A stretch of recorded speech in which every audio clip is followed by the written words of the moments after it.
song. I think it's just kind of pretty, but you know. In 1,000 feet. In 1,000 feet. Turn left. What they're talking Turn about. left. Then stay to the left. Then stay to the left. It's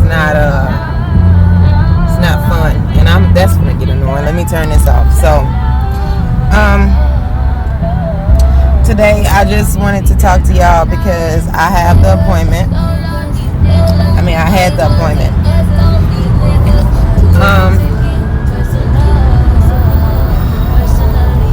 Yeah. So, good news.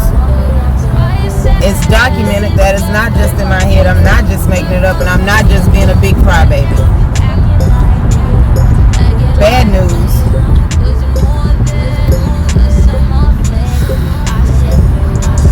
I have to have the surgery. And they can't even promise that I'll never have to do it again. So I guess this video, I'm hoping that'll help people is if you have somebody in your life that's like has medical issues or whatever. I don't want you, like, I'm not one of those people that feel like, oh, when that person has a medical condition, they deserve a pass, let them make it.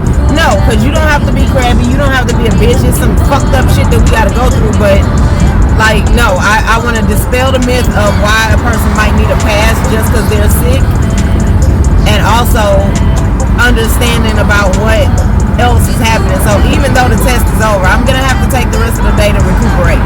I'm not even supposed to be driving.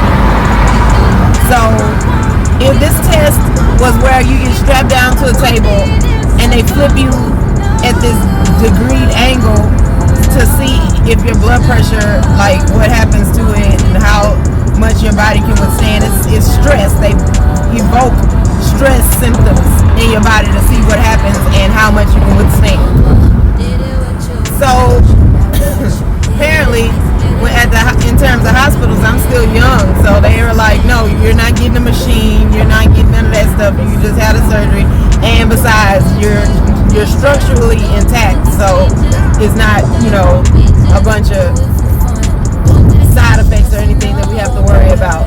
So, yeah, according to them, I'm young, so I'm a good candidate for the surgery, but if I was older or otherwise physically fragile, then I would have to get all of these machines and stuff to live in my house with me, or whatever. I'm so ready to put this behind me so that I can move on in life and just move on, So, with the physical stuff, if they evoke stress, I'm tired, I'm sleepy, I'm not doing anything today, even though the appointment was over at 10. Okay?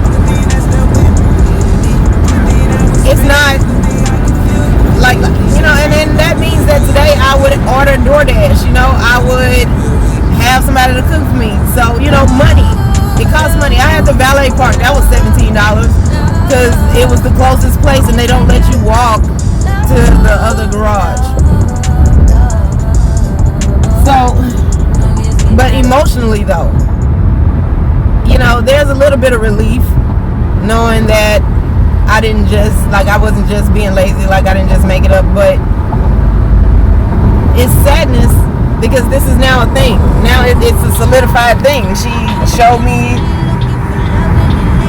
the vital signs and everything, and I think that I was having a lot of fun ignoring this. Because I don't like talking about it. I'm not the person. I'm not a patient. I'm wrapping my brain around that. I'm the person that nurses other people to help. It's, kind of surreal talking about me being the person in the bed, in the hospital bed. I have trouble with that some days. It's like, yeah, so it's me. We're talking about me here now.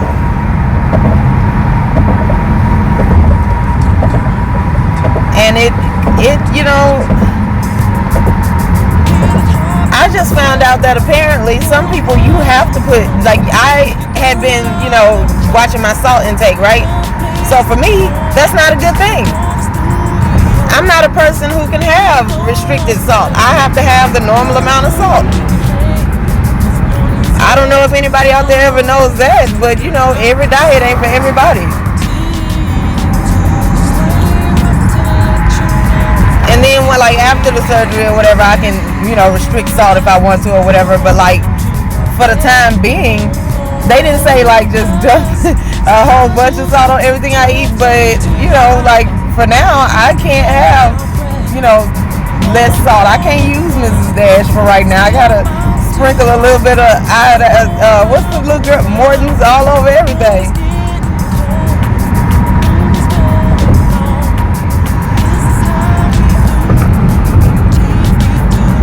But it explains a lot of why I have all of these little weird things that I do.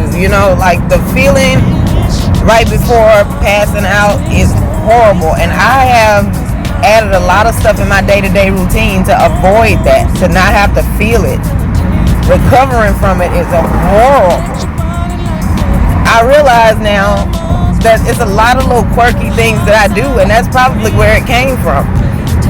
It's less efficient, and I don't always go into detail explaining the reason and what the sensation is that I feel if I have to do something, because that's a long story, and I don't even want to sit through that. Like I don't want to explain it to y'all because I don't want to sit there listening to it.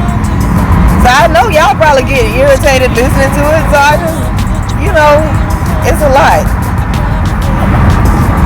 Or maybe it's just me. Like, I try to avoid all things sickness. And, other people, where they get tempted, I guess it's something about having a childhood in and out of the hospital the way I'm not even tempted. It's not worth it. The way I eat, the way I cook. I mean, I have my fat moments. I understand, all right? But I try to, as much as I can, I try to cook, healthier. So, apparently, I'm not supposed to do that. Maybe I took it too far, One of the things I'm going to go do is get a nutritionist. I want to actually, put together a diet plan, just so I have a guideline to work with, like what I'm shooting for. And I want it to be personalized. Like, they have stuff online, but it's vague. I want it to be personalized with all of this other additional crap that I gotta add into my own. So I would recommend that, though, because that's a field I never really see anybody utilizing unless you're sick or elderly or something. I don't see a lot of people just saying, hey, you know what, I just want to know. Like, we'll go through gym memberships, you'll get a personal trainer, but this is the other side of it. I think that we should utilize it more. Now, maybe I just don't see people doing it. I don't know. So I probably won't be as active today because I gotta get my emotions together and I gotta wrap my mind around the fact that I don't even like saying it, but yeah. Another insight into my personality. I don't like being strapped down to anything in a hospital. I don't like medications. I don't like any of that. I don't. I hate it. I feel like it was created in the lab, and so therefore it's gonna have something messed up about it. It's not going to be okay. And you know what else, before I go, one thing I was thinking about is before science had advanced to this point, right? Part of me just kind of feels like my specific medical condition, I wouldn't have died off. People just would have been probably they would have watched me pass out once and then just didn't ask me to do certain stuff no more. I would have been alright, I think. But I think about other people, and I'm grateful that science has come to this point where a lot of people don't have to die and we got the right answers to stuff. But I do want y'all to know that the only reason why that happened is because people spoke out. People, were honest. I don't like telling people that I'm in pain. I will always downplay pain or sickness. And it's not necessarily my ego, it's literally my emotions. It just seems like a sad and solemn place to be trapped in, and that is not conducive to me having fun and laughing and, you know, hanging out. So every time somebody's in my life and they find out about this, it's like, they did not say I had to be locked away in the house, you know. I can still go out, I can still do stuff. I have some days when I'm okay. It's just whatever it was that happened on this particular day wore me out, and so now the next day, if I have recovered, I'm good. We don't have to keep, you know, there's no way to be preventative about it. And sometimes the fun is worth it. But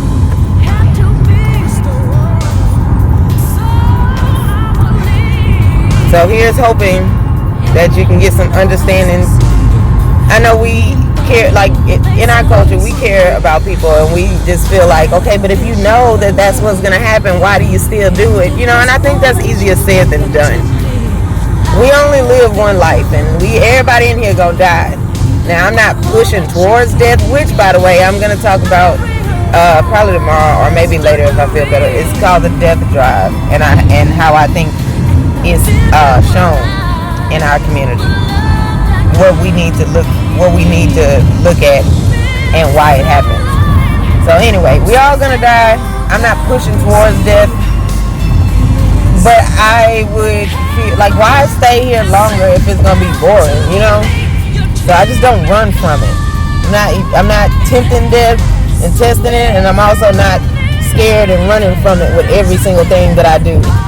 That would be a miserable life, in my opinion. However, I do understand that not everybody thinks that way, and I respect their decision. So, alright, I guess I'll do a whole lot of talking to y'all later. Bye.